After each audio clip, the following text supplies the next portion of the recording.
വസ്ത്രമണിഞ്ഞ അമ്മ ഞാൻ ആരോ എന്നെ പുറകിൽ നിന്ന് ഒരു വലിയ കുഴിയിലേക്ക് തള്ളിയിട്ടതായിട്ടാണ് ഞാൻ ആ ദർശനത്തിൽ കണ്ടത്.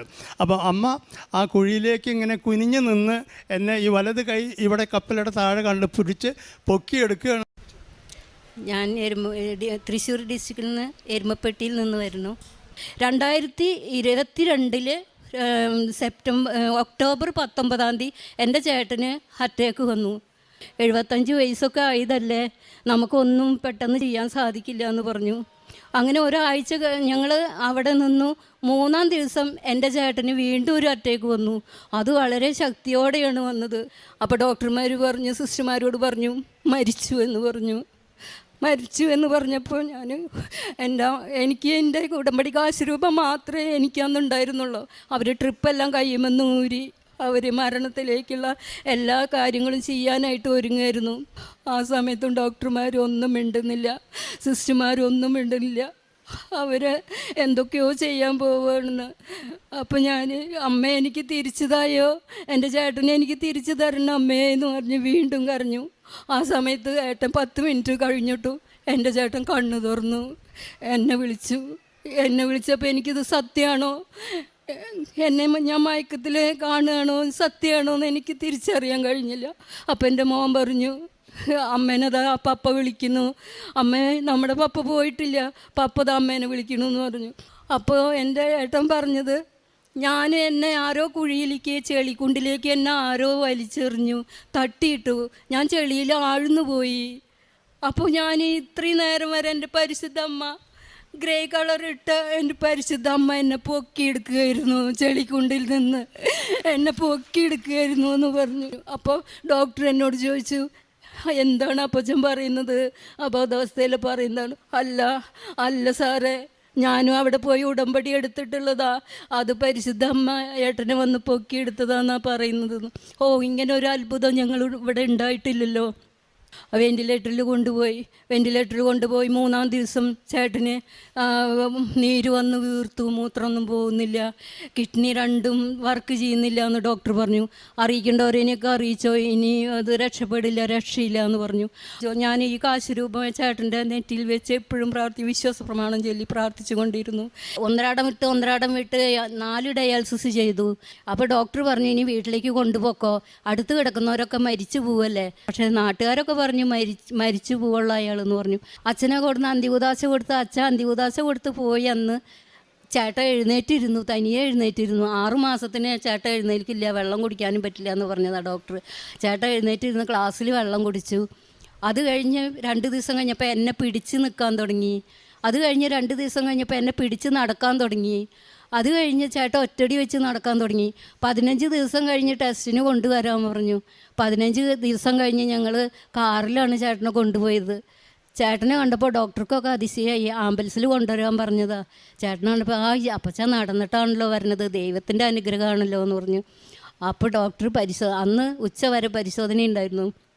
പരിശോധനയൊക്കെ കഴിഞ്ഞപ്പോൾ ഡോക്ടർ എഴുതി, ഐ കണ്ടീഷനാണ്, കിഡ്നി ഹാർട്ടും എന്ന് പറഞ്ഞ് എഴുതി തന്നു. പ്രിയമുള്ളവരെ, എൻ്റെ സാക്ഷ്യം ഇവിടെ പറഞ്ഞത് നിങ്ങളെല്ലാവരും ശ്രദ്ധിച്ചുവല്ലോ. അപ്പോൾ കൂടുതൽ വിശദീകരണം ഞാൻ പറയുന്നില്ല. പരിശുദ്ധ അമ്മയുടെ ഈ പരിശുദ്ധ സന്നിധിയിൽ വന്ന് നിൽക്കാൻ തന്നെ ഒരവസരം കിട്ടിയത് വലിയ ഭാഗ്യമായിട്ട് കരുതുന്നു. പലപ്പോഴും ഇവിടെ വന്ന് സാക്ഷീകരിക്കാനായിട്ട് ശ്രമിച്ചിട്ടുണ്ട്, അന്നൊന്നും സാധിച്ചിട്ടില്ല. അതിപ്പോൾ സാധിച്ചു.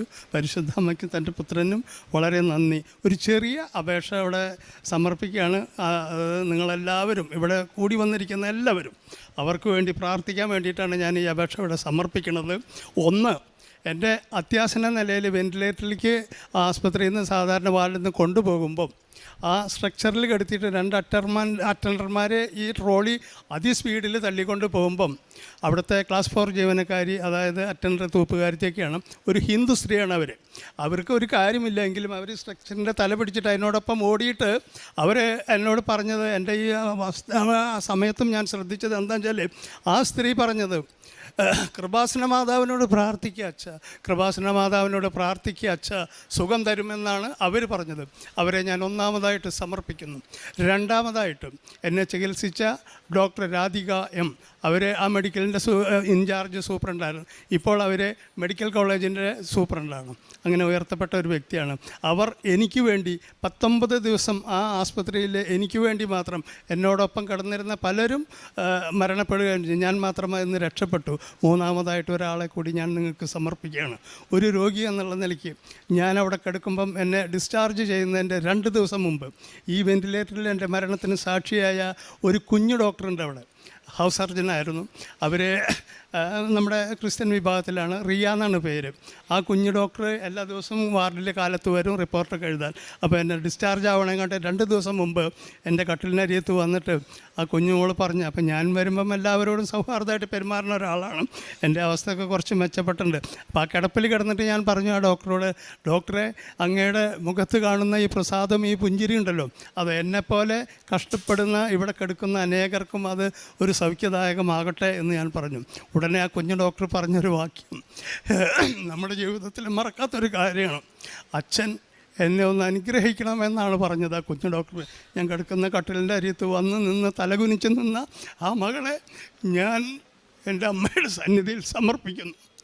ഈ വൈദ്യശാസ്ത്രത്തിൻ്റെ എത്രയോ ഉയരങ്ങളിൽ എത്തിച്ചേരാൻ വേണ്ടി ആ കുഞ്ഞു ഡോക്ടർക്ക് വേണ്ടി ഞാൻ പ്രാർത്ഥിക്കുന്നു. നിങ്ങളുടെ അവരുടെയും പ്രാർത്ഥനയെ ചോദിച്ചുകൊണ്ട് അമ്മയ്ക്കും പുത്രനും അതിയായ കോടി കോടി നന്ദി രേഖപ്പെടുത്തിക്കൊണ്ട് എന്നെ അതികഠിനമായ ഓർമ്മയില്ലാത്ത ഒരവസരത്തിലാണ് 4ാമത്തെ അറ്റാക്ക് വന്നിട്ടാണ് ഈ വെൻറ്റിലേറ്ററിലേക്ക് കൊണ്ടുപോകുന്നത്. വെൻറ്റിലേറ്ററിൽ കൊണ്ടുപോയതിന് ശേഷം അങ്ങോട്ട് കടക്കുമ്പോഴാണ് മറ്റു കാര്യങ്ങളൊക്കെ സംഭവിച്ചിട്ടുള്ളത്. പക്ഷേ അത് നമ്മുടെ അബോധാവസ്ഥയിൽ ഞാൻ അറിഞ്ഞിട്ടില്ല. സ്വല്പം കഴിഞ്ഞാണ് നമ്മളെ മരണമൊക്കെ സ്ഥിരീകരിച്ച് ഡോക്ടർമാരിത് പറഞ്ഞത്. ആൾ മരിച്ചുപോയി, ഇനിയിപ്പോൾ നമുക്കൊന്നും ചെയ്യാനില്ല എന്ന് പറഞ്ഞാൽ അവരങ്ങോട്ട് നീങ്ങി നിൽക്കുക ചെയ്തത്. അപ്പം അവിടെ വെൻറ്റിലേറ്ററിലുണ്ടായിരുന്ന ഡോക്ടർമാർ. അതിനുശേഷം ഞാൻ എൻ്റെ അബോധാവസ്ഥയിൽ എനിക്ക് മറ്റൊന്നും കാണാൻ സാധിച്ചില്ല. ഇവിടെ പ്രതിഷ്ഠിച്ചിരിക്കുന്ന നമ്മുടെ അമ്മ, ഈ ഗ്രേ കളറിലുള്ള വസ്ത്രം അണിഞ്ഞ അമ്മ, ഞാൻ ആരോ എന്നെ പുറകിൽ നിന്ന് ഒരു വലിയ കുഴിയിലേക്ക് തള്ളിയിട്ടതായിട്ടാണ് ഞാൻ ആ ദർശനത്തിൽ കണ്ടത്. അപ്പോൾ അമ്മ ആ കുഴിയിലേക്ക് ഇങ്ങനെ കുനിഞ്ഞ് നിന്ന് എന്നെ ഈ വലത് കൈ ഇവിടെ കപ്പലയുടെ താഴെ കണ്ട് പിടിച്ച് പൊക്കിയെടുക്കുകയാണ് ചെയ്തത്. അതിന് ശേഷം ഞാൻ കൂടെ നിന്നവരോട് ഞാൻ പറയുമായിരുന്നു, അത് എന്നെ ആരോ ഒരു കുഴിയിലേക്ക് തള്ളിയിട്ടു, പരിശുദ്ധ അമ്മ വന്നിട്ട് എന്നെ കൈപ്പിടിച്ച് ഉയർത്തി, എൻ്റെ മേലൊക്കെ ചെളിയാണ്, അത് നിന്ന് തുടയ്ക്കുകയെന്ന്. ഇത്രയും മാത്രം തന്നെ ഞാൻ പറഞ്ഞിട്ടുള്ളൂ. പിന്നെയൊക്കെ ഇവരും ഡോക്ടർമാരൊക്കെ കൺസൾട്ട് ചെയ്ത കാര്യങ്ങളാണ്.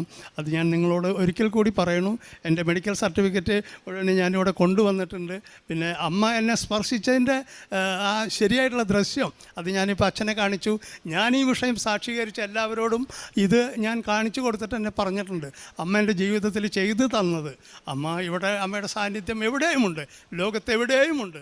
നമ്മളിപ്പോൾ തൃശ്ശൂർ മെഡിക്കൽ കോളേജിൽ വെൻറ്റിലേറ്ററിലായിരുന്നാലും അവിടെയും വന്ന് പരിശുദ്ധ അമ്മയ്ക്ക് വേണ്ടി നമ്മൾ സേവനം ചെയ്ത ഒരു വാക്ക്. അമ്മയ്ക്ക് വേണ്ടി ഞാൻ ഈ സേവനം ചെയ്യുമ്പോൾ 19 വന്നപ്പം ആദ്യമായിട്ട് ഒരു കിറ്റ് പത്രമാണ് ഇവിടുന്ന് വാങ്ങിക്കൊണ്ടുപോയത്.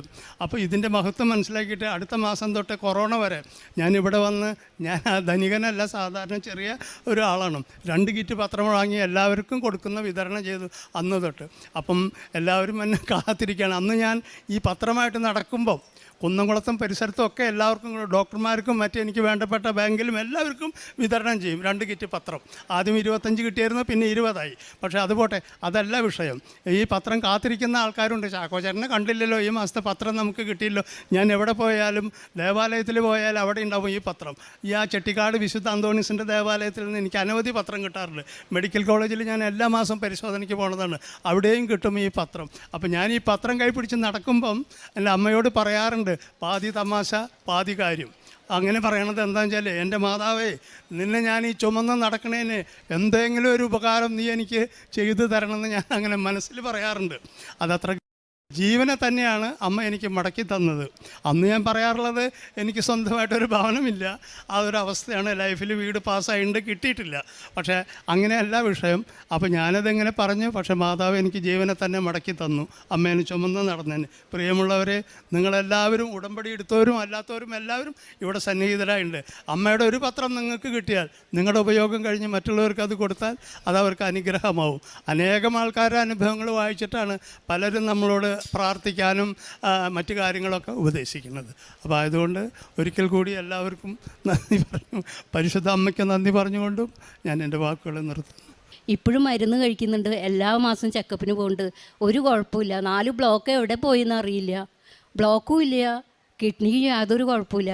എല്ലാം ആൾ ജീവിച്ചിരിക്കുമ്പോൾ തന്നെ ഡയാലിസിസ് ചെയ്യണമെന്ന് പറഞ്ഞതാ, ഒരു ഡയാലിസിസും പിന്നെ വേണ്ടി വന്നിട്ടില്ല.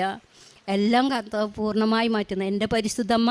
എനിക്ക് എൻ്റെ ഏട്ടനെ പുനർജന്മം തന്ന അമ്മയ്ക്ക് എത്ര കോടാനുകൂടി നന്ദി പറഞ്ഞ